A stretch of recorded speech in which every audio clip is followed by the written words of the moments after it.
Oh yeah, we're live, boys. By the way, don't stop talking about insider trading.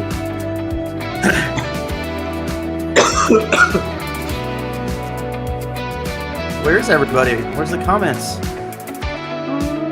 I scared them away.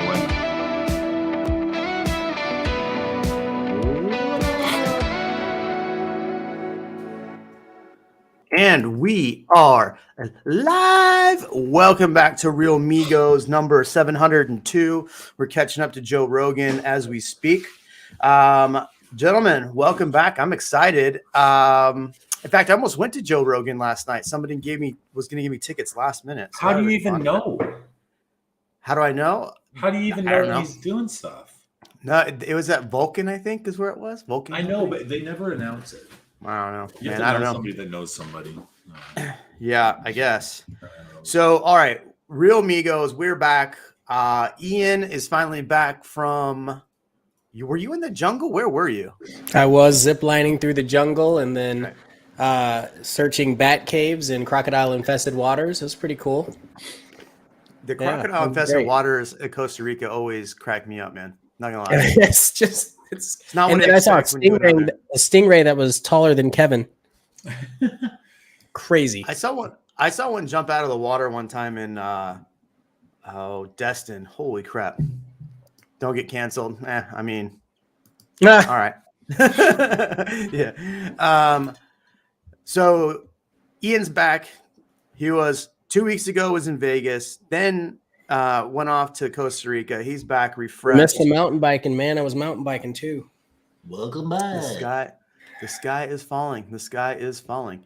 Dinosaur D, I want to call you out now on this channel. Katie Day told me that you're watching her channel now. Uh-oh. I tried to get Katie Day on tonight, by the way, and she said no. She's too good for the Real Migos now. She's got Dinosaur D as a fan, so she said no. Yikes, a B. Just kidding. Kevin, man, you got a lot going on. Welcome back. What's going on?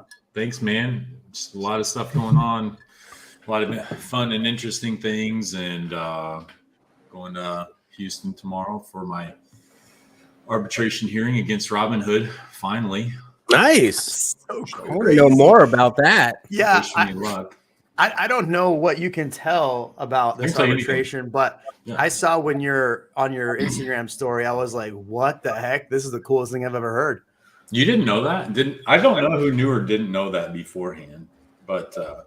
No, I got and Nails No concerts. That's funny. Yeah.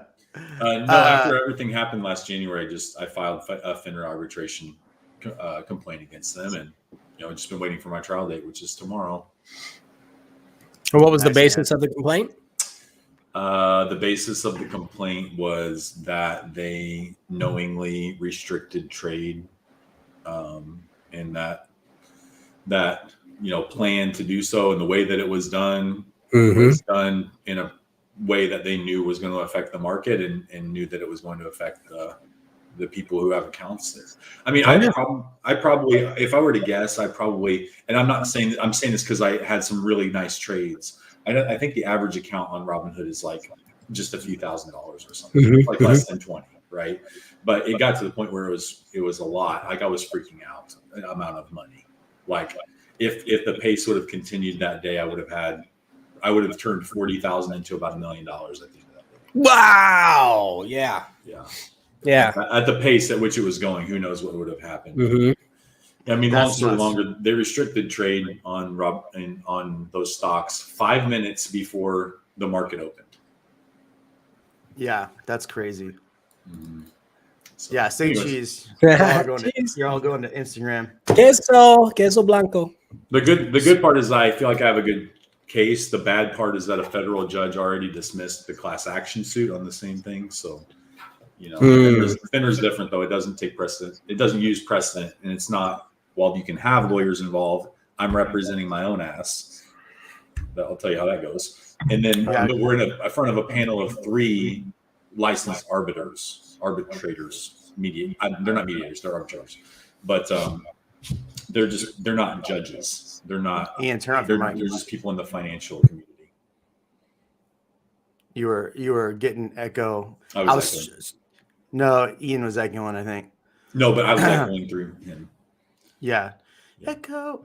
So, well, I mean, dude, that's crazy. Like, I couldn't imagine if you would have cashed in at $1 million or sold at $1 million, but or close to that. But the whole thing, if you follow a lot of those people lost a lot of money, and guess who won? The institution.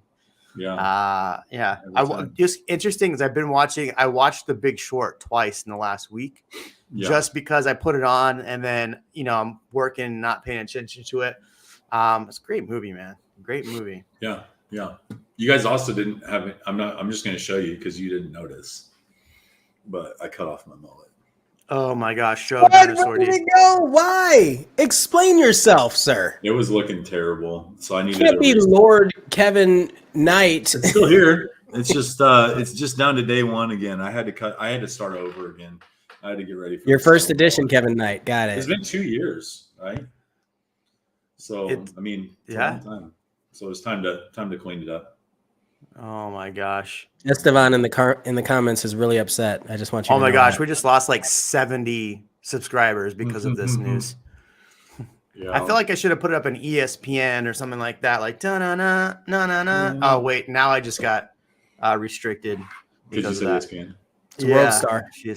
World Star. It was anticlimactic if you're just wondering. Like it was just there and it was gone. And So all right. So some interesting news came out today. I posted on my channel on the community page. If you're watching the community page, about the market in general in the Austin area. I put out a video on Tuesday and I lightly called out the channel that shall not be named on this channel. But Dinosaur D was quite nice enough to put this in there. So if you haven't watched that video, I felt I made some good points why, it's one thing to listen to one side that's just looking at data points, but it's also really good to hear about what's going on the ground. So today in this, I hope we can sit down and talk about what's going on in the market in Austin, look at some of the data, the numbers behind it. I have that all pulled up. Don't worry, guys and ladies. Sorry, Kevin. But we will we'll go through that. And oh, by the way, it's back to Bourbon Nights, sponsored by Yeti. No, unofficially. We're drinking Weller Reserve tonight, so that's what's happening there. Let me say real quick what happened. I'll let you guys converse so I can pull up the stats. But the stats came out. If you look at the December numbers for Austin was 555 median, and then this month came in 550. What are your thoughts overall on this news? Kevin. I mean, to go that from 555, you say December was 555? Yep. Yeah, that's right. To 550. I mean, negligible. I don't see it. That's not even a recordable margin of error relative to that price. Mm-hmm. So that's my thought on it. I don't see anything. I mean, I'm not surprised that actually I did look at the zip code map because there's an interactive zip code map one of the title companies does. It is wild. Like how different some of those zip codes are. Like some zip codes are up like 30 to 50% from last year, January to this year, January. And then some are like down 25%. But I don't know how many data points that is. Like some zip codes had one closing or two,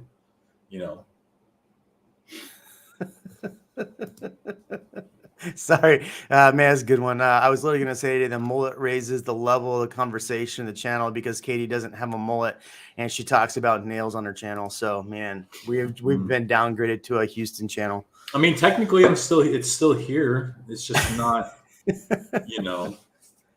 Oh, there we go. Celebrating some Eagle Rare. Cheers to you. That's Tyler. Tyler, we got good news today on him. Super excited for him.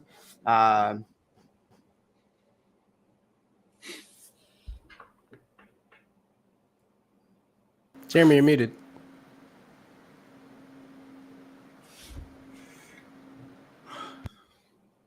That's weird. Can you hear me? Yeah, now. So Tyler, exciting news! Got his house, got a house under contract while he was here this weekend. So super stoked about that. But so here's the graphic, and if you look, here's something that's really, really important, and I think it leads to partly why sales were prices were down, and we'll get into the nuts of it, nuts and bolts of it. The nuts of it. Down to its nuts. I barely had one sip. Are we gonna get down to its nuts, Jeremy? Yeah. Oh man, I literally had one sip. I'm good, I promise. But if we look at, so here's what's important is that the months of inventory is about 0.3 month inventory. Mm-hmm. And then if you look at the close volume, it's 711 for the Austin area. Now, if we look at the MSA, 0.4 of a month. And if you listen to my video I put out Tuesday, this information just came out, by the way. But if you listen to the video I did yesterday, I said we would be 0.3 of a month inventory because guess what? I pay attention to the numbers. And there's something that's very important about these graphics that I think is 100% wrong. I've reached out to the companies that do the marketing graphics for this, and I've reached out to the data company that does the data for this out of Texas State, which is Texas A&M, I think. So, I mean, it's Texas A&M. I mean, Aggies, what are you doing? But here's what's interesting. So, if we look at the actual closed data, so they're saying the median closed for January was 550, and new construction, this is what I tend to look at. New construction was 610 closed median. Here's what's important. So if we go then look at, and here's December, by the way. No, that's January. Right, that's January. There's December. So December 555, we had 1,100 closings December. 0.5 month inventory. And this is where I think some of this, we run into issues of 0.5 month inventory being in December. But here's what's really important to look at. If we look at the December numbers, the median was 555. But if we look at the existing home, 550, which is the exact same as the January numbers. If we look at the new construction numbers, they were 619. So, and then if we look at the new construction numbers over here, they had 134 closed. Well, here's the problem. 74 units closed in new construction. That's like almost half of the amount. So the new construction has been skewing the data for the last year. And I've made this point before, the new construction data, because we'll have maybe a big month or we'll have a month where a lot of those low dollar ones closed. When I say low dollar, I just mean like DR Horton does their sale and, you sell a bunch at 400, but then you have a lot of stuff selling 6+. So that'll skew the numbers down. So I think that's part of the reason why we're seeing that. The other thing I wanted to show here is, so remember I said that there was 711 closed. Well, I did basically a CMA of the market. I pulled up 800 closings. So that's actually 89 more actual closed than what they're saying from this data company. And if you look at just the overall median closed at 565. So if you go 565 and look at last month was 555, this should have actually been higher. So I'm curious how they're pulling their numbers. I mean, obviously they pulled out what I'm looking at is 89 properties that closed. And when I asked them before, they said, we pull the information straight from the MLS, from your MLS. So I'm curious of what those 89 that didn't make the actual closed volume. Because if you look, closed volume was it's January. Where do we go? Oh, no, that was the right one. I just was on the wrong stat. 711. So I think there's something's wrong here. What it is, I don't know. But the overall problem we're still facing in the market, 0.3 month inventory. We're down in new listings 18%. I just had 2 listings hit the market. Both went well over list price, and we priced them pretty aggressive in the beginning. And I have one about to hit the market this week. If you want to look at that one. Boom. Look at this guy. Oh, it's not even going to do it. I got to go back. Sorry. Anyway, so back to the fun stuff. Anyway, what are your thoughts on kind of the market being skewed by this stuff? I think one of the things that we haven't really accounted for or haven't seen as a correlation is what happened when Zillow offers have all started to dry up. Right? Like those are all starting to get bought up. Same with open door offers starting to get bought up versus them sitting on the market. Because like I said, there were some that were sitting on the market for 40, 60 days. and those are starting to close out. And so you have a lot less of those sorts of things that we know in a lot of cases were overpriced and are no longer part of the January numbers. So I think that's one attribute, one variable in there. The second is when they're like the dates they're pulling the numbers. I know it should be calendar date, first of the month, end of month, but we don't know if Texas A&M and because I pulled and the data that you pulled, if it's all exactly in sync. I mean, you would hope so. I would hope so, but I pulled literally January 1 to January 31, and I pulled that data specifically. I even broke it down because I tried to look at the numbers between what new construction was selling for and resale was selling for, because we saw that chart that showed the difference.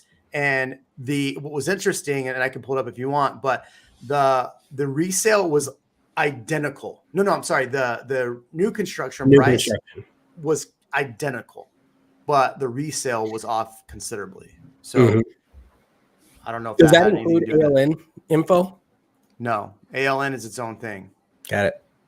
So if anybody doesn't know what ALN is, I'm part of ALN. It's the Austin Luxury Network. So it's all kind of off-market properties is where Elon Musk finds his house. Or you, we can find you off-market. If you're an executive looking for a $7 million house, that's where you go. So we'll do that too. Anyway, Kevin, what are your thoughts on all of this debacle? Oh, nothing. Just me looking at statistics, thinking about the statistics. I don't know. $5,000 is 0.9% difference in price. So I think more important than the $5,000 was the increase in months of inventory. Decrease in months of inventory. Fractional increase. But it also it was a decrease. We had a decrease in months of inventory. It was 0.5 in December, 0.3 in January. Change in months of inventory. But there were 10% fewer listings, right? 18%. 5% fewer closed. I'm looking at the MSA. Which one are you? Here you go. Okay, 18%. So it's 18 to 10%. So we're still at a net negative 8% from new listings to closed listings. And that doesn't look at the pending sales, I guess. The pending was new listings 784, pending 960. So specifically on the in and out, we're at a negative 20%. Right? Yeah. And if that compounds. Also, what's interesting is seeing the number of days on market drop. Again, it's a small amount, but it's always good to pay attention to that. Yeah, I mean, here's the MSA. So the MSA December to January was pretty much unchanged. It was 476,700 for December. So it was barely down, but still it was a change. You'd expect it to increase with the amount of. Here's what I'm concerned about, and I'm concerned about the data not being correct to begin with. That's one thing I'm very concerned about. But the second thing I'm concerned about is the fact that where you would expect if inventory is going down, prices would increase. And so to see it come down, to me, makes me look at the data even closer. And the fact that I found discrepancies in the data means that there should be somebody verifying the data that's coming out. And I don't think there is. It's just like, here it is. Here's the numbers. So I mean, the arguable, I don't think the data is accurate either, Jeremy. But when it's always inaccurate, but weighted over time, it'll still show like the same trend. So if there's never been a change in the way that they reported it, okay. But I agree that they need to report it in a way that's more relevant right now. Well, so here's the MSA. If you look at the yellow, is it still up there? I can't tell if I'm up there or not. Yeah. Okay. So the yellow is 2021. I deleted on that. I was trying to change this thing and I deleted the Austin numbers, but the end of the year for December was at 370. And then January was down from 2020 to 2021. It's not a so that was the same thing from the Austin market. And even if we look at the December number, so you're going to have the data guy go, "Oh, this means it's crashing. It came down. It's coming down." Well, even if we look at 2019 to 2020, December going into January was a pretty big drop. So that all to say, what are you seeing in the actual market right now? Like, what are your boots on the ground showing you? What are your clients running into? Because that's also what's really important as well. And I put up a poll on my channel. I'll let you talk about this, but I put up a poll, people that are putting off buying, why they're putting off buying. I'll show it in a second. But what do you think? I forgot what my question is. Just start talking. I think you were saying, what are people seeing in the market? Like when we're what are you seeing in the market? Yeah. So I've had, even though I was on vacation, obviously I'm still working, and I am. I had one couple lose something like 5 offers, but the price point is relevant. Okay, good. The price point, right? Like this is sub 400. I have another person that put in 2 offers, and houses were gone. 2 of the houses were gone next day. Already just accepted. So it's still challenging for people. Again, these are price point contingent. I know what I was going to tell you. So I'm with Ian. I've had a slowdown of my people wanting to do anything right now, though. But it's only January or February. Yeah. God. It's January. Like this. And if you look at the trend, this is an ongoing trend. This January numbers being lower than December numbers. So there's some other things in there. Like we talked about it 2-3 weeks ago. Perry Homes, for example, complete hiatus. They're just not selling anything. They didn't sell anything in the month of January unless it was already contracted. Yeah. So those numbers are going to shift some things. Yeah. Lots of people still are only doing primary, not investment. I mean, they could close out these deals. They could clear the inventory if they wanted to. Then there'd just be nothing for us. And what's interesting is if you think about it, in a lot of these builders, and so if you look at just with the new construction, we had almost double the new construction close in December and then January. Well, why would a builder want to rush to close at the end of the year? Oh yeah, end of the quarter. So that's something to think about too. So you're not going to see as many new build sales. So while somebody can tell you that buyers are fleeing the market because look, sales are down, the number of homes sold is down, prices are down slightly. If you look at the trend, I just showed you for the trends are down. January is always lower month. I mean, I'll be honest with you. I closed 0 homes in January. You know how many homes I'm closing in February? It's a lot. It's a lot. I mean, we're going to close like $6 million as of right now in February. So that's kind of a lot. And our team is closing a lot as well. So in February, but nothing in January. So yeah. Hey, I think your microphone's picking up, or you have a different mic picking up for some reason, Jeremy. I can't figure this out tonight for some reason. Anyway, go ahead. No, I mean, I wrote mine was pretty normal January. Of course, I don't do high vol. I don't do high transactional volume. So I mean, I do fewer contracts. I think generally at a higher price point, but relative to the activity that I did, I don't think it's abnormal for January. It's pretty typical. So right now, like I said, there's not much really being listed, but the anecdotal data point was that for like a new community, I have a client that has $450,000 to spend cash in Leander, wants a newer build. There was one resale that fit that one, 450. And then there were a couple of detached new residents that were built, and they were taking offers, and the builder would not even give me any indication of like where it needed to be. But she did say that last month they released 6 homes, and they had over 250 offers.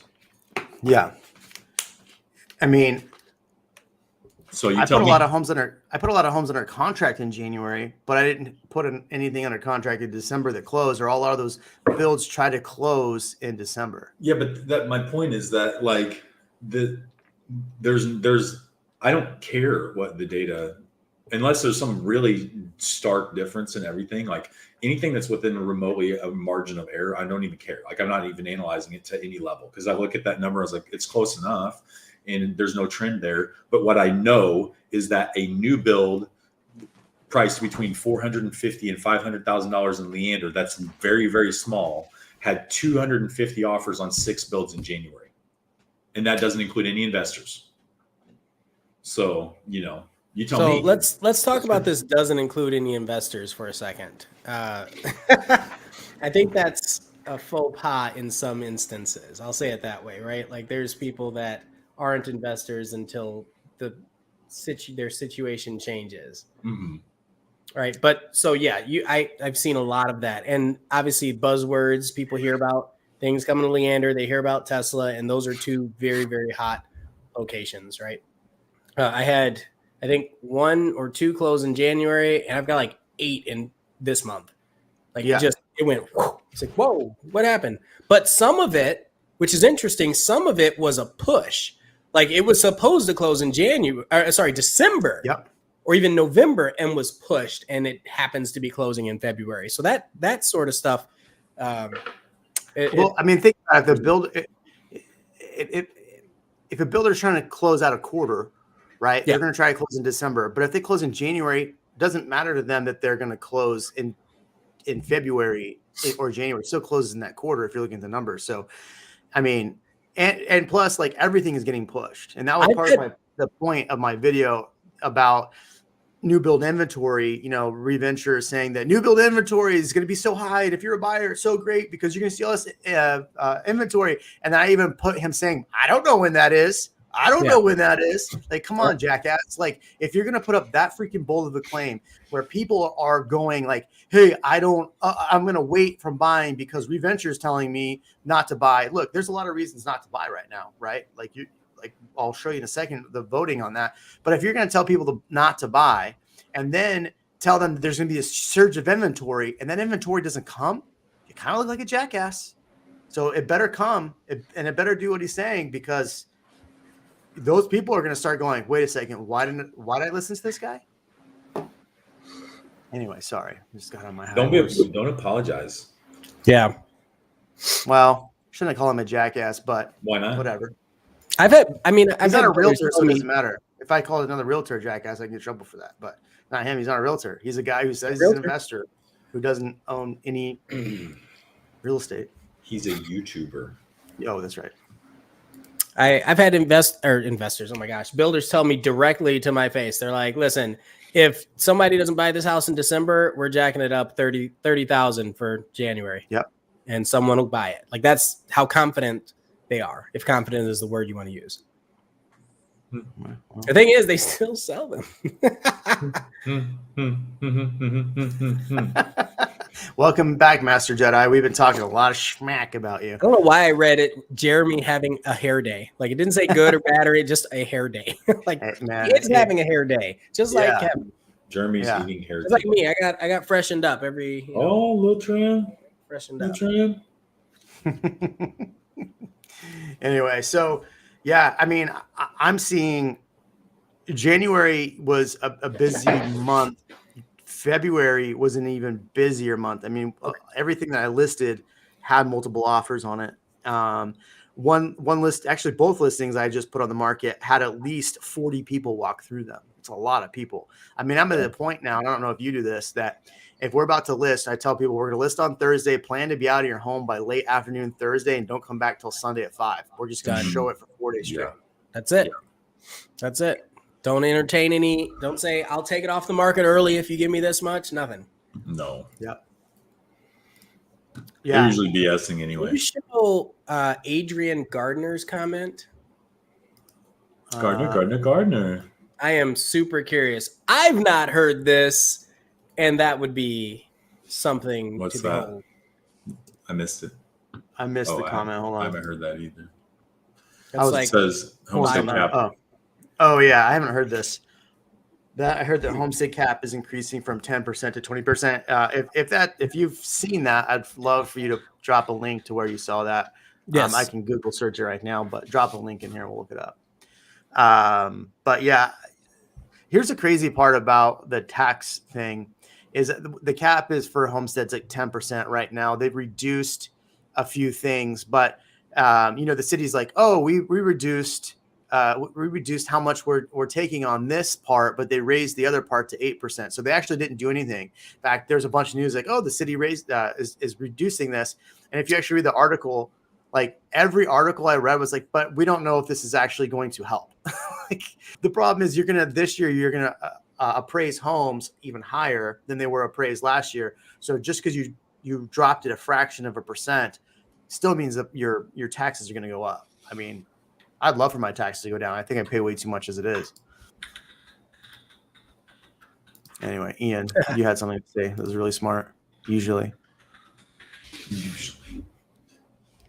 I like what John said, actually. The whole lives in an apartment in Dallas disregard. Yeah, No, I've showed that twice now. 3 times. I had a client talk to me. He was like, man, I was, we were looking at these houses. We were ready to put in an offer. And, my friend, he goes, you probably shouldn't do that. And I said, wait a minute, your friend, does this friend live near you? He's like, yeah. I was like, don't you live in an apartment? He's like, yeah. I was like, why are you listening to your friend? What are you talking about? Why would you sacrifice this opportunity? They needed a house. Oh, I know what he's talking about. Do you know what he's talking about? What's he talking about? The 10% and 20%. That was allowing the homestead cap rate to go from 10% of the value as the savings to 20% of the value of your home. So an actual positive. Yeah, it's good, but I thought that was only 65 and over or something like that. Oh, that's homestead. But there's 2 different rules for that, right? I thought at first he was talking about what is going on? The inverse of that. Yeah, like where if you don't have homestead, then they can raise your property taxes by an infinite. It's like if you did that, your increase of value is capped at 10% additional. But they're still raising it. No, that's different. Right? No. But your taxes will still go up, is what I meant. Like, I mean, your prices are going to go up, so you're paying more taxes. Period. Yeah, you're still paying more taxes. The legislature didn't vote on something to actually reduce taxes, so they won't. They won't ever do that. That too. So I put up this poll on my YouTube channel, super scientific. Are you sidelined from buying? Somebody commented I probably should have put no. What did they say? I forgot what they said in here. You should have an option for no, otherwise you're attempting to answer wrongly just to see results. Fair enough. Like I said, super scientific. But are you sidelined from buying a home right now? What's the reason? I appreciate everyone's who participates. So how many votes was in this? It was a lot. 241 votes. So prices were a good chunk of it. All of the above, which was inventory and rates, but rates seem to be the smallest if somebody's going to actually pick one of the others. And then 12% of people must be listening to Reventure. Totally fine. You're allowed to watch whoever you want, make up your own decision, make up your own choices. But that's pretty interesting that you're all his dummy accounts. Yeah. What was somebody said that he was responding to me today. Mm-hmm. I don't watch this stuff. But I watched Reventure today and he's responding to you on the low, Jeremy. I'm sure he is. If he's right about a correction, I'm buying a 4th of New Braunfels. Just all of it. Yeah. Everything that comes on the market. Just all of it. 4th of it. I mean, we could do a boxing match. Krav Maga. Well, so people are like, why don't you invite him on here? Why don't you invite him on here? Well, part of the problem on his live streams, they're just the recorded version of what he did live. They're not live streams. He does nothing live. So I don't think that he would come on here. I've had other people that have reached out to him to come on their channels and he's refused. So I don't know. I'll invite him if you know. No, I mean like a real fight. Yeah. I mean, we can. I'll kneel down behind him and you can push him over me. Pay-per-view. Yeah. No, I'm just kidding. That even Michael Burry was off by 18 months. Oh, yeah. But that was because of the fraudulent system. And interesting. But yeah, I mean, I didn't see his video today. I honestly have no.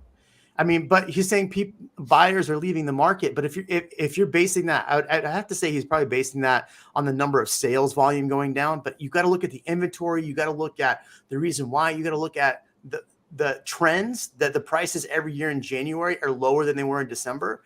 I mean, if you're not paying attention to those things and just saying something out of your ass, like, okay, sure, make your video, but I don't. Like I said, I didn't watch this video, so I don't know. Sorry, We're not giving financial advice. we are not.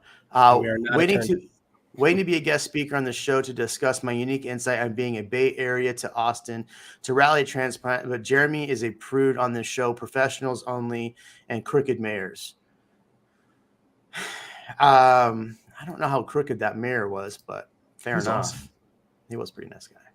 And he was really straightforward about the things that he did and did not like. Yeah, this is funny. I think Reventure knows he's just full of it, but that's his bread and butter, and that's exactly it. Is his bread and butter is one thing. If he comes on and somebody picks apart his arguments, then he's gonna probably potentially lose some subscribers. He might gain some if he actually has somebody debate his ideas. I'm sure I've poked holes. There's other people that have done videos and poked holes into his data points. Just some people want to listen to a specific thing and they want to hear what they want to hear, and that's totally fine. It's up to you if you want to listen to that. So, any more thoughts on the market for January and what's going on? Yeah, if you're going to buy a house, just go ahead and buy a house. Wasn't the Fed meeting tomorrow? When was the Fed meeting? The next one. I should have had Sarah on. I was gonna have her on, but I was like, no women on today's show, men only. Yeah! Right. No, she's like 8 months pregnant. I don't want to bother her. No, that was today. It was today. Oh, was it? Okay. What happened? I don't know, man. I just pulled it up. Come on, dude. Sure. You're supposed to be on top of everything. What neighborhood would be most comfortable with moving from Austin to SoCal into Austin from SoCal? I can't choose what area part of Austin. Well, what areas are you looking at so far? And like, what's like your top 5? That would be one thing. But it also comes down to what, guys? Price point, right? Are you looking for schools? Are you looking for lifestyle? I mean, there's so many things. Stop trying to day trade houses in the Austin market is my trade. Yeah. I mean, just buy the house. If it's an asset. Like, listen, times when, generally speaking, this is not financial advice. Generally speaking, when interest rates are low, you should be saving your cash on hand and borrowing your harder assets at the lowest interest rates that you can possibly get. So theoretically, now is the best time for you to buy a house if you feel like the interest rates are going up because it's a hard asset you're keeping. Say for cars right now. I know the cars are kind of expensive, but other type of assets, it's a good time when interest rates are lower. But in Austin, just don't day trade the house. So you're going to be here for 5 or 10 years or 20 years. It doesn't matter. Yeah, I mean, if your whole intent is to own a home for a year and then sell it, in a normal market, it doesn't compute very well. Since 2020, I mean, all bets are off. I mean, I made several videos talking and warning of people about buying in a new build neighborhood and what to look out for and not to sell within 2 years. But that video within a year was outdated because of the Covfefe. What was it called? Yeah. It was that Dos Equis, the Dos Equis virus. Yeah, pandemonium. There you go. Yes, YouTube can pay the rent in Dallas, and it's cheaper there. You know what it was? It was they released the minutes to the public today. Oh, they released from their original meeting. Yeah. Carlos says, if I buy a house and the previous owner already had it as a homestead, can the appraisal go up more than 10% the next year if I appraised it, or will it be capped at 10% because of the previous owner? Ian, answer. They're going to appraise it new. Like, it has nothing to do with the other person. Right. So the new law that just passed, I don't even know if it's a law, but what just passed was that you can homestead now in the year you purchase. So if you buy a home in 2022, you can actually homestead it this year. You don't have to wait till January to homestead it. So that's where people were getting in a lot of trouble, is that a home would sell, tax district would see it, would sell, and go, oh, okay, let's raise the heck out of this. And so I made the example of a neighbor in my neighborhood. As I was telling people and warning people about taxes, This guy in my neighborhood's like, oh, you're just a realtor. You can afford it. Your commissions will pay for it. His went up $5,000 in 1 year. Mine went up $1,200. So, well, and the other part of that is when you're buying a new construction, you're paying tax on the unimproved property, right? Or like for a little new property. But he's saying if I buy a home that from a previous owner who already homesteaded it, so you'll still need a home.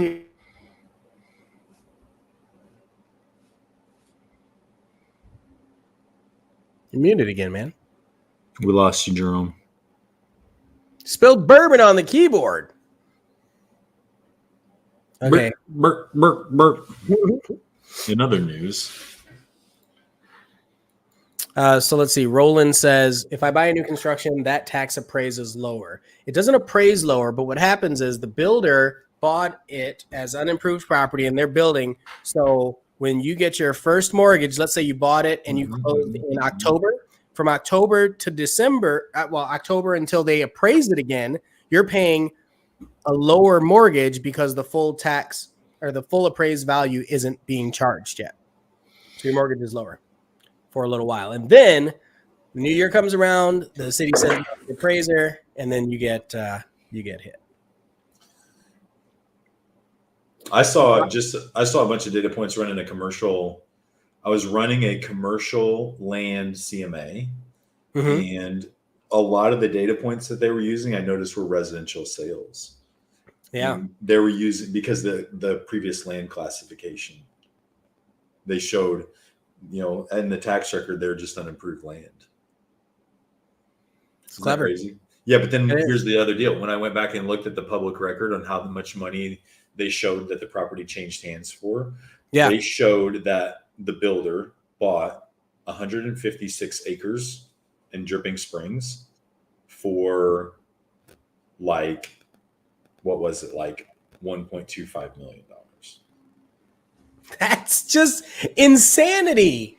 Yeah. That is one house right now in Dripping Springs. Yeah. So I told the lady, with no land. I can't use this as a CMA. Like this data is not accurate. And furthermore, why in the world because we are a non-disclosure state, there's some funky accounting going on with these builders. So this kind of stuff. Mark had asked that earlier. He said, well, if we're a non-disclosure state, how are they getting their data? The way they're getting their data is using a few sources. The MLS is the only official disclosure. I mean, I don't know about the only, but right. Like that's where brokers agree to disclose information to each other. So MLS data and Texas A&M has access to the MLS data. And then what they're missing though, is there's a lot of wholesale deals that are happening. I've had deals off market that never touch the MLS. And so those things aren't even accounted for in here. That doesn't, like, inventory portions of that aren't accounted for. The actual transactional sales price isn't accounted for. So that's there's a lot of stuff like that that's done and it's not exposed. Yeah. Assignments and such. Yeah. I mean, I'm still trying to understand it as well. The general idea of non-disclosure when you can really figure this out anyway. Mm-hmm. Like what's keeping, if you go to Redfin and you sign up for an account, then you have access to this data. Well, so they did that. And then there were a bunch of people that were in the comments saying that you can't do that anymore. Mm-hmm. Like they don't give you the closed price anymore. Well, yeah, you're not allowed to. They got sued for that. What about Realty Austin? They did the same thing. Realty Austin does it? Mm-hmm. Their website shows if you sign up for their account, they show sold prices. Because maybe then you're signing a buyer, like some kind of agreement when you're logging into their site. I don't know. That you're consenting to contact, but I don't know that it's, getting. But anyways, the point I guess is that anybody can get that data. Remember a few years back when the tax. Well, yeah, and that's part of the problem is that the tax district has that access to that. Let me ask a question. They weren't supposed to, right? I'm not taking any position on this whatsoever, but why is the disclosure of what you paid for something so, secretive. Unless you're having something to hide or you're trying to manipulate the system somehow. Of course. No doubt. It's because people don't want to pay the taxes that area. That's it. That's the only answer. When it's Because America. Because America, right? Because some people don't think Texas. that taxes need to be paid, or they think that tax dollars are being wasted. I know what you're saying. There's no benevolence around that. I mean, yeah. It's the same thing like Texas. I told you that before. Texas legislators that make the laws about how much interest rate can be charged through title loan companies own like between 70 and 80% of the actual title loan companies in this state. Mm-hmm. Yep. Yes. Did I put an A in America? My apologies. America. Yeah, get that A out of there. Sorry, Mark. Answer Carlos. Yes. Sorry. Go ahead. No, go ahead. You can read the question since you're beating me to it. it. I'll read the question. You've been going in and out, intermittent, right? Do houses with an attached mother-in-law apartment have high demand in current market? Yes. Oh my gosh, yes. I hardly see that type of floor plans for sale in the current market. And the reason why is because there are loopholes that people have to get around in order to develop that type of place. A lot of headaches that they have with the city, but there are some builders who have ADUs ready when they're building a house. It's pretty great. I wanted to buy one. I'll say it that way. Especially if you can rent it out. Depends if it's in an HOA. There's some variables in there, but yes, they're very high demand.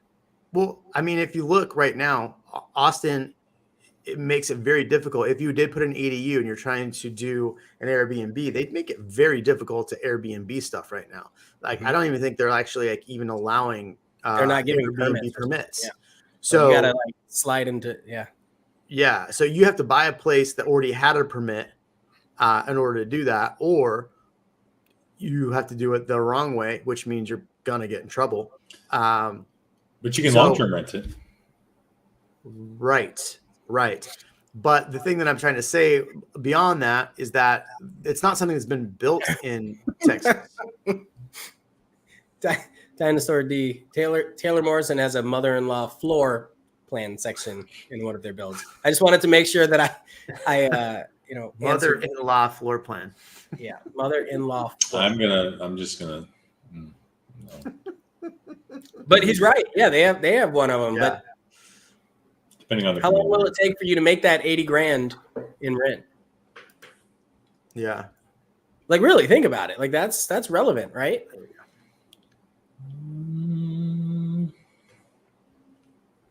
I mean, I don't disagree with you. Yeah.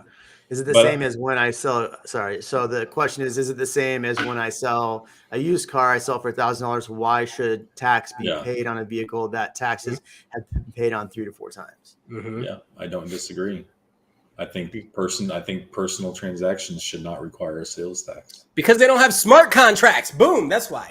I mean, it's not in the blockchain. That's why we need. It's a bigger conversation, guys. I just had another thought today. Do you realize that one day, you won't even have email? Yeah. It will not exist. You'll have a wallet. You'll have a private and a public wallet. Every service provider that offers a good or service to you, the billing will be directly into your wallet via smart contract dropped in. There will be no mail. There will be no email. There will be no need for it. Makes sense. I got my microchip put in last week, by the way. Elon came over, did it himself. Do I sound like the issue is right now you have all these different passwords to manage for security, but yeah, if you put it in one central wallet. Well, 20 years from now, there will be a more secure version of the wallet. Like, right. Mm-hmm. Obviously we're not insecure. This is another conversation. It has nothing to do with real estate. Don't derail it. The mullet is strong today. I'm so interested now. You'll have an NFT for your house. Yeah. The county will have that house ever sell? The one that was listed on property? It did. It did sell? Mm-hmm. How much? Not much more than their asking price. So $690 or something? $658, and it was listed for $650. It's good, man. They had 50. Wait, tell the story about that. Tell the story about it. There's a house in Jacksonville, Florida that they converted to NFT. They converted the ownership to a LLC, and then they had an NFT attached to the LLC, and the LLC was ownership for the house. So they sold the NFT, and you got ownership for the house. So it was purchased with Ethereum. And in order to register for no, it's not. In order to register for the transaction, you had to verify you had the funds and go through a background check. And 50 people registered, but I think only 2 or 3 people actually bid. So. Good. And I bet those people that purchased, they only purchased for the flex. I don't know. I'm discussing this actually with somebody right now. No, they purchased that for the flex. No, I'm discussing doing this with a client right now. Good. Yeah. I mean, I think it's does that client need a place, or is this just an interesting investment opportunity? Sorry, I won't discuss any of that yet, but the reality is like the application of these things is happening faster than you think. Oh, absolutely. Yeah. Yeah. Do you think the oldest profession in the world will become an NFT? Yes. Yes. Do I think what? The oldest profession in the world will become an NFT. The oldest what? Profession, man. Profession in the world. You know what that is? Priest? Can anybody help Kevin out with the oldest profession in the world? What's the word that they all accountant or whatever they use? Is that the word? Therapist. Yeah. I'm totally lost. I feel like I'm missing the only meme that I've ever not known. It's not appropriate for the internet. Yeah. Is it accountant, like in terms of accountant? It's close to the mother-in-law floor plan. Let's just no, that's what I'm saying. Are we talking about accountants? It's transactional.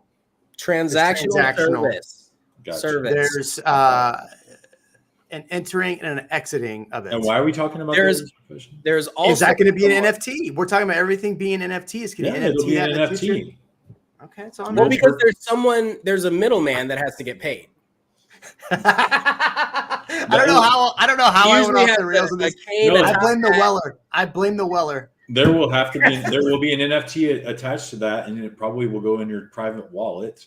And that service will either be delivered to you physically in the real world or in the metaverse via the technology that's available at that time. We lost a lot of viewers from talking about that. It's kind of did we really? If it was either that or the talk about NFTs, I don't know which one it was, but we'll see y'all later that left. Anyway, my apologies for the.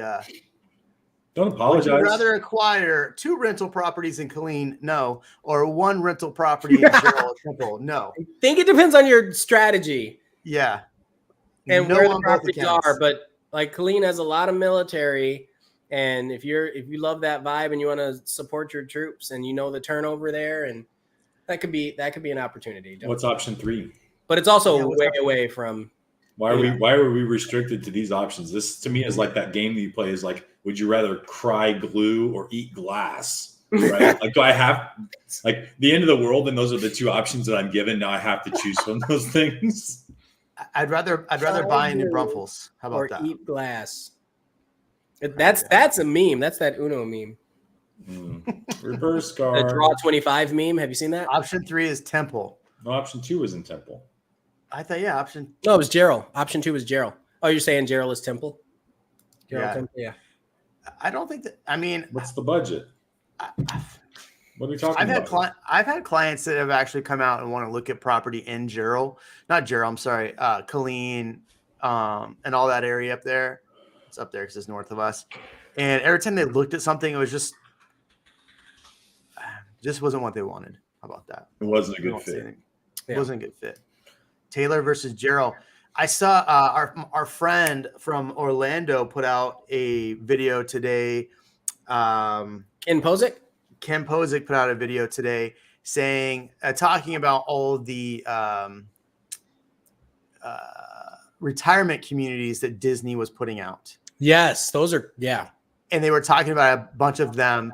And somebody came up to me the other day. I was like, hey, is Disney coming to Gerald? I heard you say that. I was like, yeah, we've heard a lot of different things, but seeing Ken today, I was like, yeah, it's probably going to be a retirement community, which would not be fun. I mean, unless you're going to have water slides for 55 plus people, then that would be pretty cool. But Bro, no. Boy, can you buy a Disney home with an NFT is the question. You can. You should. Should be able to. You should. The thing about Disney is you think about how many people bring their grandchildren to Disney World. Many people, right? Like that. I think that's a more common than the parents bringing their children. I don't know. I'm not looking at this data or anything, but Lisa Samala, I was just there in Costa Rica. I think she commented the other day that she was bilingual. I think I told you to email me if you're the same person. I'd love to maybe bring you on the channel in the future. So email me. Anyway, my client recently paid for my income tax difference from capital gain tax. What? Did I read that right? My recent buyer paid for my income tax difference from capital gains. Was tax. that just in the difference in the sales earlier. price? Like how did they pay for it? Yeah, that's interesting. No, she paid. She was the seller. Okay. And she was going to get a capital gain from sale unless she waited to sell. And so the buyer said, I'll pay your capital gains. I just want the house. I'll pay the difference. Yeah. Holy smokes. That's nice. See, that's the kind of, that's good. But I mean, you could put that into the price for the home or take it off. And I mean, either way works. No, I think that was probably the right way to do it. That was definitely the right way to do it. So didn't know that. But that's cool. I've seen crazy stuff happen. So this Lisa person gets to invite your number 2 supporter gets no paid. No guest appearances they paid. This life is cruel. I mean, you got to send me a video, right? You got to send me I got to see how you are on camera, as they say, but keep your clothes on, please. I don't need any of that other stuff. So, all right, where are we going from here? This is getting crazy. So market crashing. We're done, right? I'm going to buy this $100,000 house in Lockhart. Do you think, so I said this last year, do you think that by a certain point this year, a lot of realtors will actually be out of the business because of this market? I do. I hope. I mean, hope is a strong word. But I hope there is a correction in that field. Yeah, it's interesting because I had an agent from Orlando message me like, hey, do you have anybody moving to Orlando? Because there's 1,000 homes on the market for 19,000 agents. Whoa. I mean, there's if you actually break down the numbers, there's actually like maybe 1,200 homes on the market in Austin right now. Maybe. If you actually, because there's like 1,700 available, but 35% of those are new construction that aren't actually closing. If you actually break it down, 300 of those are really not even in our MLS market anyway. So we might see a lot of realtors out of the business this year. I said that last year. But I think it was the combination of probably last year's fatigue and then this, like, they don't want to do it again. But I've had an equal number of conversations with people that are starting in real estate. Yeah. Oh, there's so many. Yeah. Yeah, I think I like the bar being raised. Maybe that's the answer. Don't make it so easy to get your license. That was last I heard it was 90%. I love the meme the broke agent put out a while ago. It's okay, I got my real estate license. Now what? Yeah. Oh my God. Yeah, that's funny. All right. The problem is people see it as easy money. Like my job, they think, oh, easy money. What is Aaron's? Well, you don't have to tell me, but Aaron, what is your profession? Is it the oldest profession? I'm just kidding. Jokes. We have jokes. John, has a builder ever lowered the price in new phases? I have never seen that happen. I've seen them adjusted. I've seen them adjusted, but it's only because they're like Jeremy said earlier, they're trying to get rid of it based on a timeline. That's when I've seen it happen. And then they'll raise it right back if they don't sell it. Yeah. Right. I've seen them you go back offer 3 years and have it incentives. all the time. Yeah, I've seen them offer incentives, but they're not necessarily going to close that home lower than a home they just closed because that's going to hurt their appraisals moving forward. Mm-hmm. So they typically won't do that, but they'll offer you a ton of incentives. Like, hey, we'll give you 12 grand for using the lender, and we'll add in, you want a cool chandelier? We'll throw in a cool chandelier. I've never seen that, but I'm just I like cool chandeliers. I'd much rather be a YouTuber than a realtor, man. Sometimes I would rather be. Kevin would rather be an NFT guy, selling NFTs. I hear Austin did $6 billion in revenue of 550 agents in 2021. What did the night group do? We closed 86 properties. So good chunk of that. Realty Austin. Remove underwear. Ian, what's going on here? It was a response to Mark. Dude, He's no, collect man. We got to keep underwear. our I don't clothes know on. any realtors that collect This isn't- underwear, but listen, This isn't the realtors- after 9 o'clock. After 9 o'clock is the after hours. We could start talking about underwear dropping then. So How many realtors are on TikTok half naked? Go. 90%. That's I don't know. what I'm saying. Like, okay, Not my TikTok. it works. It works. Yeah, not mine either. Maybe Like, maybe you all's about algorithm. Mm-mm. I'm over here talking about houses. Mine is nothing but Bible studies and cars. Just kidding. I'm just joking. Man. It's a joke. It's jokes. You're right. It's a joke. Have you ever seen that show, Dave? I love that show.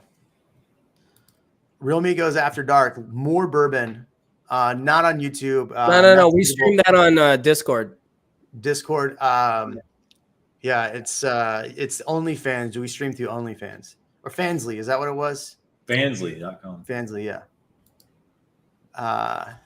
Mirador. I don't have my thoughts on Mirador. Is I'm excited for it. I don't know pricing on it. I don't know property taxes. I like the location of it. I like what they're gonna do. 2,500 homes. We need it. But I mean, what are your thoughts on? I think it's gonna be. I think it's great. I just want more info. Yeah, I mean, I like the more these places we get, the better. And it's hard to say until they're here and we can actually sell stuff there.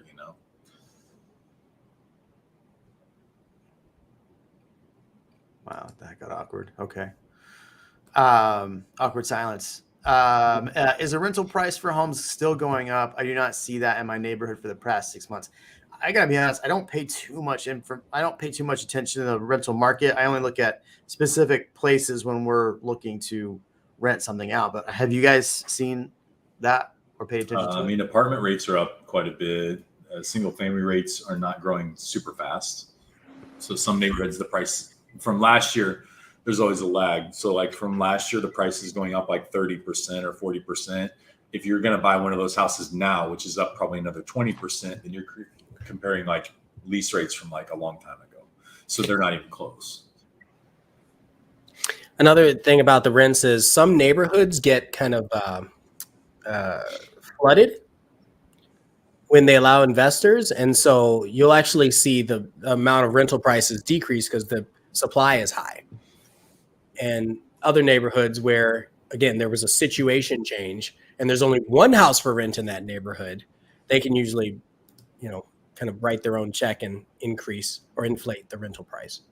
Mm-hmm. We don't really track rental data. I mean, that closely. So I don't know that there's really a lot of value that we're going to be able to add there. And Parker. I just sent Dan, if you're watching, I just sent you the link. Jump on, man. Oh no, Master Jessica's gonna get so mad. I had tried to get Dan on. He was running his channel tonight at 7 p.m. too. So don't get mad at me, Master Jedi. I mean, there's only that's what D, man. Love it.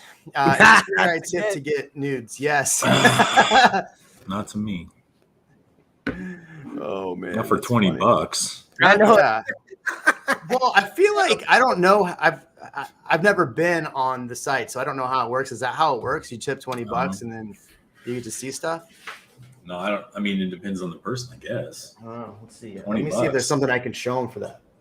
No, you're not. You're not gonna get. I'm not gonna Yeah. show you one strand of my mullet for 20 bucks.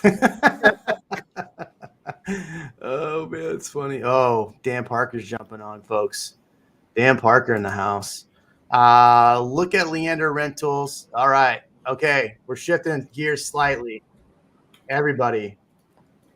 San Diego, Dan Parker. What's up, man? What's up, How you doing? Fantastic to see you, man. Yeah, I came on here to talk about Mexican food. Texas versus San Diego. Mexican food. That's not a discussion. We win. Let me. You couldn't even say it with a straight face, Ian. You know what? I was just at are we talking about Latin food or only Mexican food? Because that changes in the specifics. Okay. That's yeah, where we're like going. Central American, South American food. Because we have a lot here. Let's talk burritos and tacos. I'm not talking chimichangas, whatever the heck that is. Burritos and tacos. I want some birria tacos, man. That's all that matters. Yeah, that's some good stuff. That's some good stuff. So if you don't know Dan Parker, he is an instigator of food wars, but he's also a realtor in San Diego. He's my go-to guy in San Diego.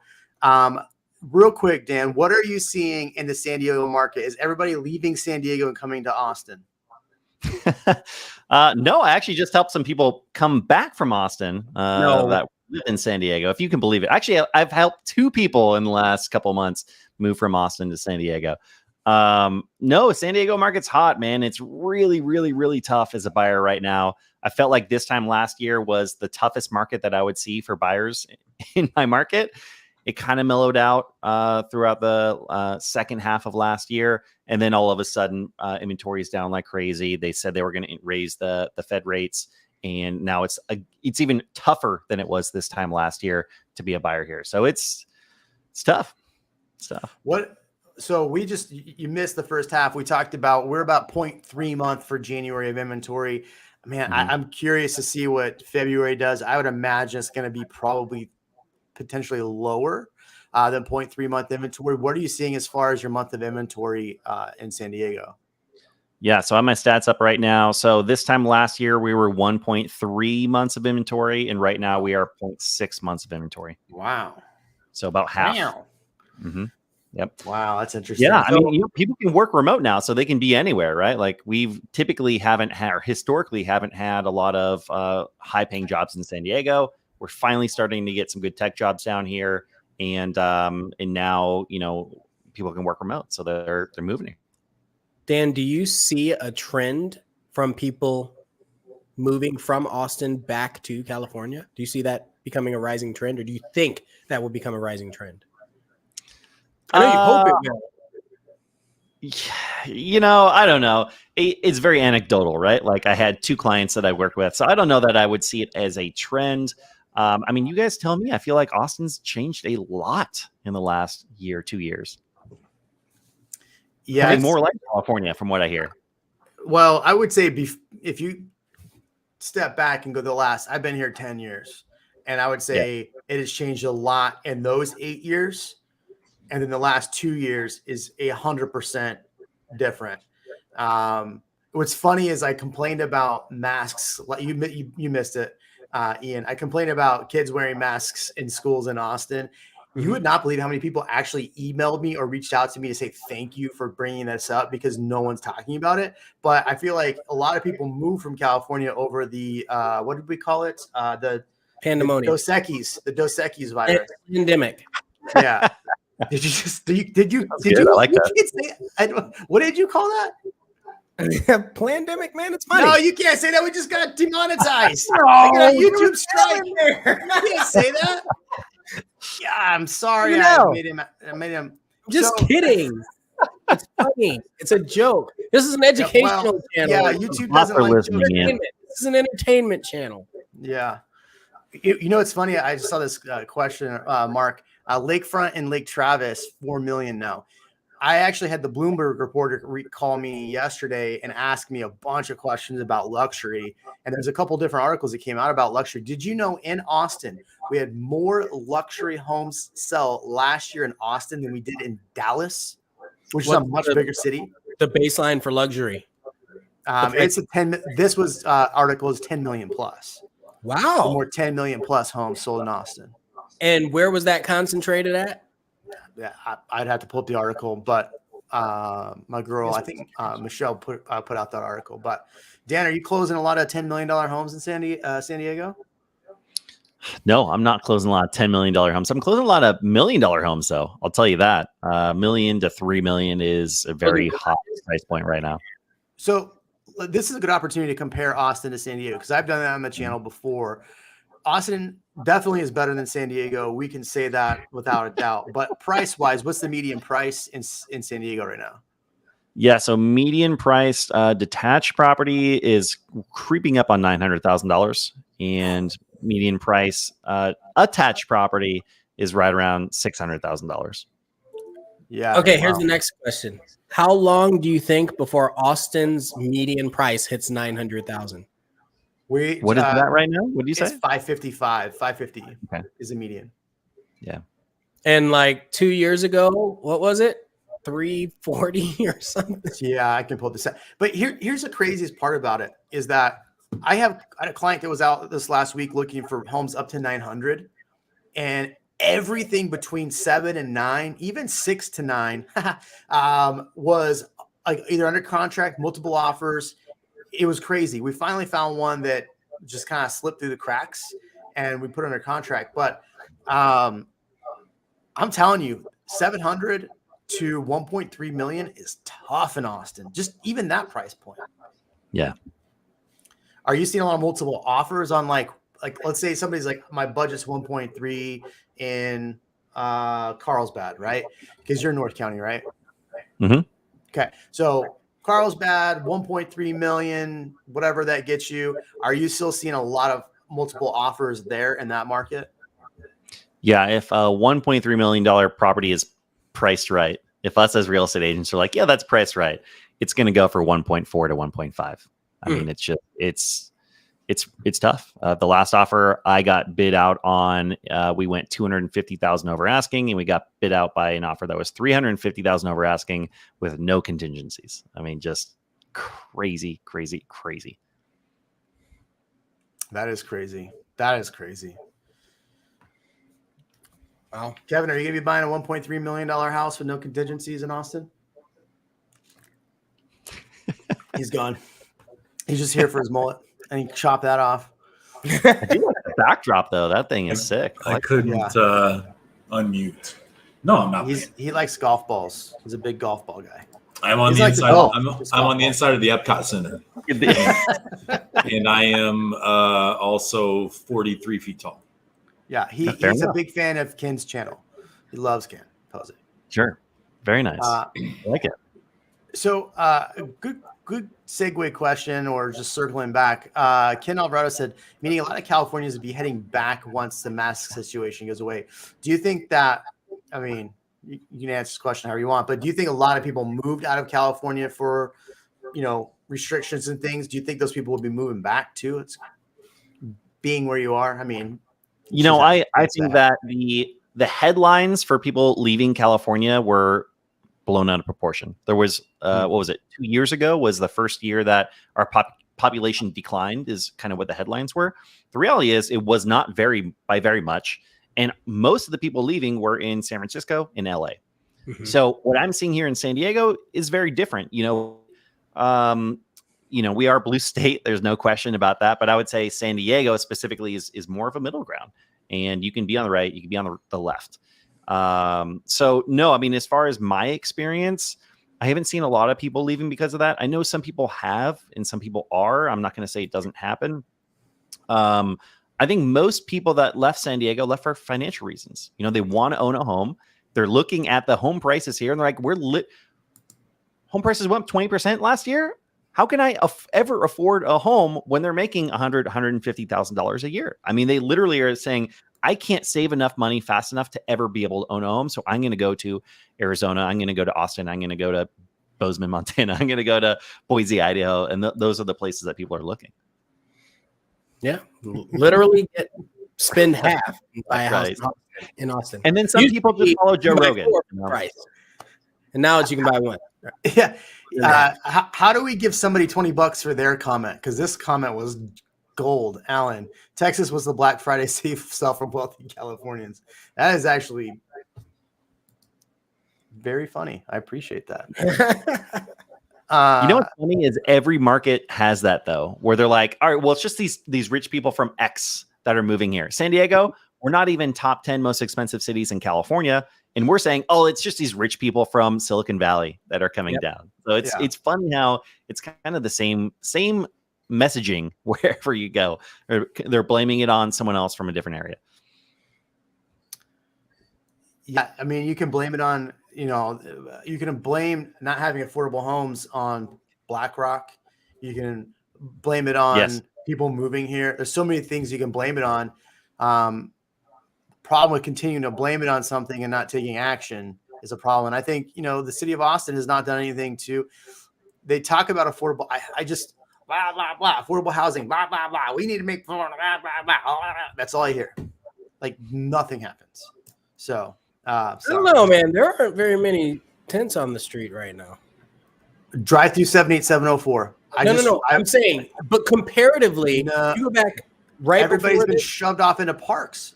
I literally drove down 78704. There was a park I looked over driving down First Street, and I was like, "Oh, that's where everybody went." Okay, there it is. Everybody, but not everybody. Like, remember they were camping outside of City Hall.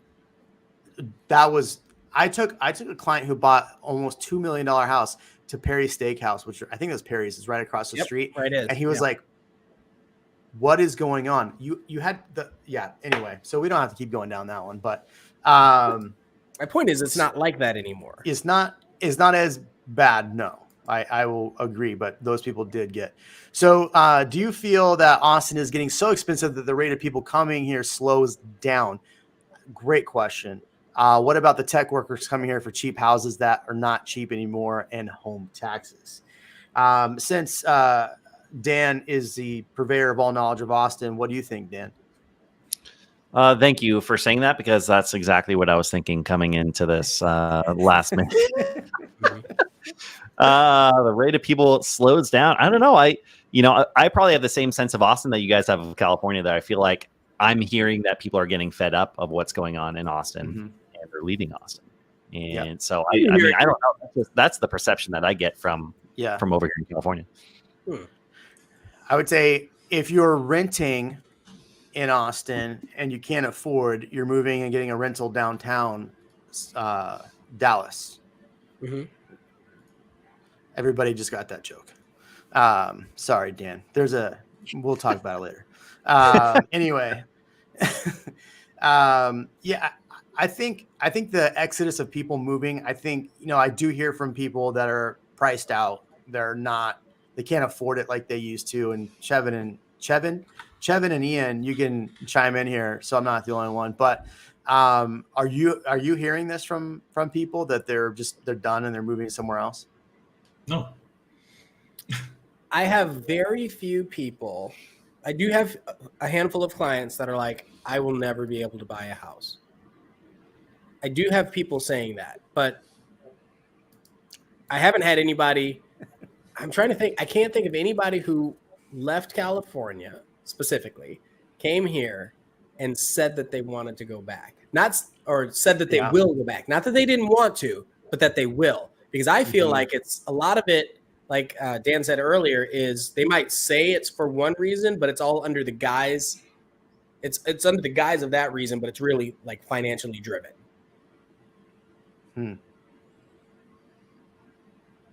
Yeah, I mean, I would say that's what I hear. I mean, the comments section of my video, when I put out a video about regrets or pricing, that's what I hear from a lot of people in the comment section. So, Dan, anybody's got a good question for Dan? I want to hear some good questions. Let's talk about Mexican food. Isn't that what we're supposed to be talking about? That's why come on and talk about Mexican food. Here's the craziest part. Here's the crazy part about that. We go back to San Diego just to go eat food and then get the hell out of there. I'm actually Like, going it in 2 is- weeks. I'm going in 2 weeks. Yeah. Hit me up. Okay. All right. I'm not messing. Ponce's and I think it's at Kensington. Kensington. Kensington. Yeah. Mhm. Ponce's. Ian. Oh, I love that place. What's Hit it up called? Dan Parker. Ponce's. Ponces. Yeah. Yeah. It's good. Very It's really good. good. That's my favorite. One of my favorites. Like Cafe classic. Coyote, Old Town. Ponce's Yeah. Rest in Kensington. Cafe Coyote, I go there because we used to get like cheap tacos back in the day when you get like happy hour tacos and those big margaritas. Other than that, their fried ice cream's good, but It's touristy. If you guys want to know the good places to go in San Diego, just follow my message. channel. Yeah, follow my channel. Follow me on Subscribe. Instagram. Oh man, yeah. I recommend you. So if you're on my channel and you followed my channel, do me a favor. Go over to Dan's channel, subscribe, go on all of his videos, and just heckle him. That's all I ask you to do. Great. Just heckle him. You don't I have to love write heckling. any. They're my favorite. Yeah. No comments of substance other than heckling Dan. That's it. Yeah. And talk about how pretty he looks on his thumbnails. That's it. That's all I I would want to appreciate that. So That's yeah, solid. yeah, Solid advice. Thank you. You're welcome. Oh man. I think we're off the rails now. Is it almost 9:00? We got the after it's hour not. show coming up. Yeah. Everybody, 8:20. it turns into OnlyFans or Fansly, whatever we're calling it now. So. Fansley. Dan, how many all cash foreign buy? Great question, Joe. That's a good question. Are you seeing in the market? 12.37%. No, I'm Mhm. just not. Yeah, that's just a random number I just pulled off the top of my head. We are seeing a lot. We're seeing a pretty decent amount of cash buyers. I mean, I would say it's just crazy to think about these price points, but yeah, I would say probably 1 out of every 10 homes is going to a cash offer. I wouldn't say that they're all foreign, but that is happening as well. Not probably the numbers that you think, but it definitely is happening. Do you think that Dan, what do you think should happen in Austin to reach the prices you currently see in San Diego? What do you think should happen? Like if you want the Mhm. prices to go up that much? Yeah. With the homeowner wanting for Elon's got to put it. Elon's going to put in the Rocket in East Austin. He's got to do some Yes. fun stuff like that. Obviously, you need to open a couple Ponces. That would help. That would help drive Mhm. prices up. Mm-hmm. No, You need some you more, know, I don't know. you need some more beachfront. Good weather is really what brings people here, I think. What can you buy in? This is a good question. So median price in Austin is $550 for a single family, like 18 to 2,000 square feet, detached. Well, I think that's everything. That's everything total. So what can you buy for $550 in San Diego? So move-in ready single family home, nice neighborhood is out. You cannot find it for that price. Even townhome is out for that price for a nice or even a decent neighborhood. You're really looking at a condo you could probably get it in a pretty decent area, maybe not one of the walkable communities that are the most highly desired, but yeah, you're looking at a condo would be your foot in the door in San Diego. Foot Wow. in the door. Foot in the Mhm. door. Like 1 bedroom, 500 square feet, or On what area? I think you could definitely get, or maybe even 3 bedroom, as long as you're willing to go to different places.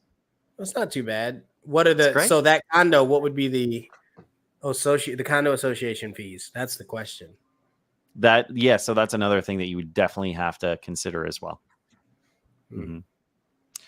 Mhm. And that's probably one of those complexes that are like you walk in and it just feels like a big complex, not like one of the smaller ones. You feel like you're a little bit more detached.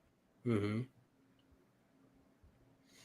Am I allowed to read this, or do I have to wait for the host? Yeah. Dan, was San Diego always expensive? I can answer this question.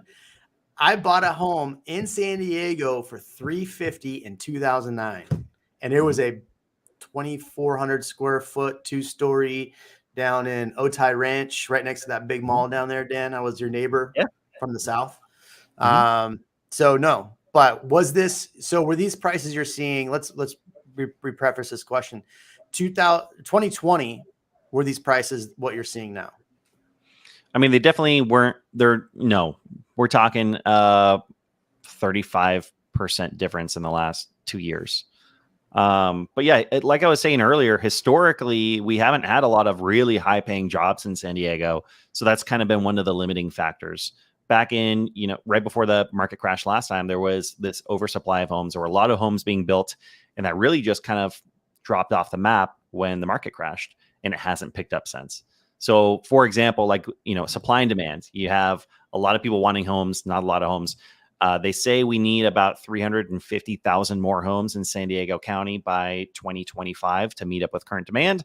We're building around 10,000 homes a year. So we're nowhere near having enough. That guy Reed Ventures says the whole market's going to crash because they're building too much. So. Oh, shoot. Okay. Well, I didn't realize so that. You're wrong. So yeah, you're wrong. Let me delete a couple of videos on my channel real quick.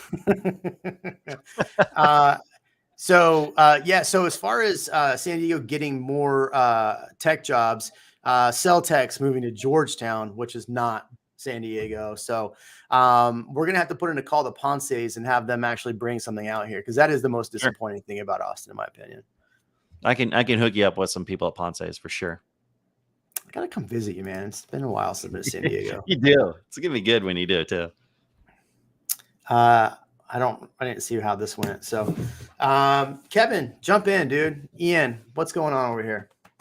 I was actually just looking at the Selling deal. Selling? Oh, yeah. Yeah, 2,000 jobs in Georgetown. They're aiming to be the largest private sector employer in the city north of Austin. Man, another one north. Gosh. Yeah, it's at the corner of 130 and 35, up in Georgetown. Oh, yeah. Yeah, so they make electric circuits used in electric vehicles and other high-end technology systems. Bringing in effect. Makes sense. Them, Samsung, and Tesla. I mean, this is the begets, which is like what I love about this. I was having this conversation yesterday. Like when Tesla comes and then, okay, now you got Samsung new factory, and you have Micron thinking about doing something here, which Micron is the biggest manufacturer of hard drives. They own a lot of sub companies. Then you got this company here that wants to do this. Well, then if you look at the social side, the way that the city is starting to expand itself socially, and we're getting new services, new restaurants, new retail places that we weren't getting before. And it's like this mix of people then want to be here also because of the job opportunities, but because the social life is always improving. Mm-hmm. So I feel like, it's constantly in this up cycle. Well, and you think about all the tier one suppliers too, and the people that are coming for Tesla. I mean, I just drove around a company that's going to be a supplier for Tesla. I mean, they're bringing jobs. So when you see 2,000 jobs coming, what other jobs are coming with that? And how many of those jobs are going to end up not even moving here at all? How much of them are just going to be, you know what, screw it, pay me $200,000 to live in San Diego. I'll work for your company, but I'm not coming to the office. So how many of those actually happen in Austin too? I mean, I'll be honest, if I could not pay income tax by saying I live in Texas, which don't do this, and live in San Diego, I probably would. Actually, I lied. I wouldn't do that. I'm totally going to steal that clip and put it all over. No, damn it. That's going to be in the next video.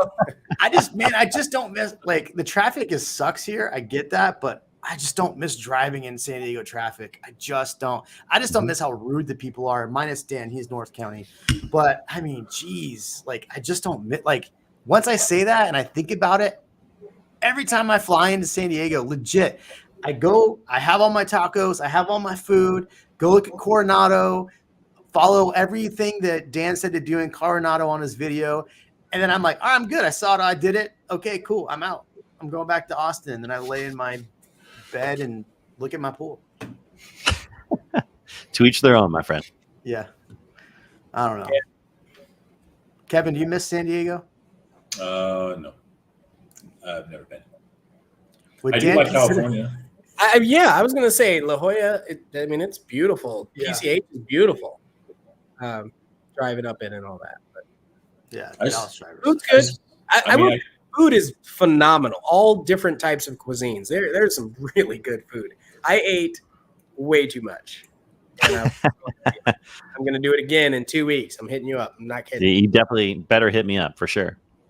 I mean, I moved to Austin on a whim because I thought it would be a cool place to be years ago, and it is. And now I'm never leaving. So I've been to California. It's not like I don't like California and stuff like that. I just don't know if some of this is as big of a factor as maybe other things.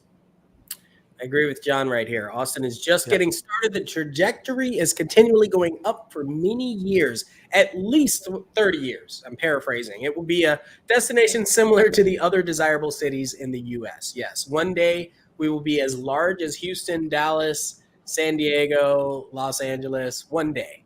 With way more to do. And we're not anywhere close. We have so much land to build, so many jobs still to come. What's the population in Austin? What is it? 2 point something. Yeah, 2.3 million, something like Wow. that. Okay. But I was just at like because we have too many Californians moving here. No, I'm just kidding. I don't know. Dan's considering moving now. You're selling him.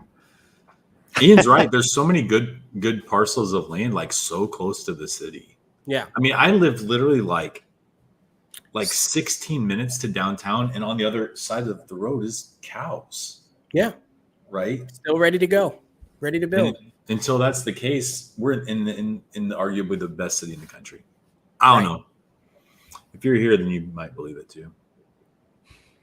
And then we don't have any. What are those things? Hurricanes or earthquakes? Earthquakes with fire. Yeah. With acid rain.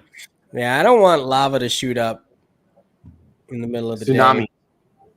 Tsunamis. You have tsunami. Yeah, I don't want tsunami tsunamis. warnings. I don't like Tsunami tsunamis. warnings. You saw my reaction What when I saw about, Stingray. Like, oh my god! I got Carlsbad Beach, man. I got stung by a stingray. That sucked. Wait, you guys were just talking about Tex-Mex food earlier? Yeah. We're getting fajita Pete's, Tex-Mex fajitas. No, we were talking about Mexican food, which is what's good. California Tex-Mex version. is something weird that you guys have with chimichangas and all that stuff. Be nice to Dan. I'm nothing but nice to Dan, except when I'm not nice to Dan. That's kind of our thing. Is we're not nice to each other, and that's how you know that we like each other. We're good friends. Yeah. Yeah.